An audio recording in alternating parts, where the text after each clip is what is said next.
আমরা যখন আমাদের প্রতিদিনের চাহিদার থেকে বেশি প্রয়োজনীয় ক্যালোরি আমরা গ্রহণ করে থাকি তখন আমাদের ওজনটা বেড়ে যায়। যদি আমাদের ক্যালোরি চাহিদা 1500 থাকে, আমরা যদি প্রতিদিন 2000 ক্যালোরি বা 2500 ক্যালোরি গ্রহণ করি তখনই কিন্তু আমাদের ওজনটা ধীরে ধীরে বাড়তে থাকে।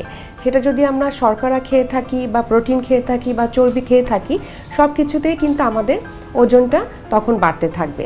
সেক্ষেত্রে যদি আমরা কার্বোহাইড্রেট, প্রোটিন, ফ্যাট যেটাই খেয়ে থাকি না কেন, সব কিছুই যদি আমাদের ক্যালোরি বেড়ে যায় তখন আমাদের কিন্তু অতিরিক্ত ওজন বেড়ে যাবে। তো সেক্ষেত্রে আমাদের প্রথমে যেটা করণীয়, অবশ্যই আমাদের ক্যালোরি চাহিদাটাকে কমিয়ে নিয়ে আসতে হবে। একজন মানুষের যতটুকু খাবারের চাহিদা রয়েছে প্রতিদিন ক্যালোরি, সেটা আমাদের 500 থেকে 700 পর্যন্ত ক্যালোরি রিডিউস করতে হবে, মানে ডেফিসিট রাখতে হবে। এবং এখানে কিন্তু আমরা প্রত্যেকটা খাবারের ক্যালোরি মেজারমেন্ট করে সব ধরনের খাবার কিন্তু আমরা খাদ্য তালিকায় রাখতে পারি। তবে অবশ্যই মনে রাখতে হবে এমন কোনো খাবার আমরা খাদ্য তালিকা থেকে বাদ দিব না যে খাবারটি খাওয়ার কারণে আমাদের শরীরে কিন্তু আমরা কোনো ধরনের সমস্যা ফেস করতে পারি। যেমন অনেকেই আছেন ডায়েট করার শুরুতেই কিন্তু চিন্তা করেন কার্বোহাইড্রেট বন্ধ করে দিবেন। সেই ক্ষেত্রে দেখা যায় যে সেই মানুষদের অবশ্যই ওজন কমে যাচ্ছে, কিন্তু একটা দীর্ঘ সময় পরে গিয়ে তাদের নানান রকম সমস্যা দেখা দিতে পারে।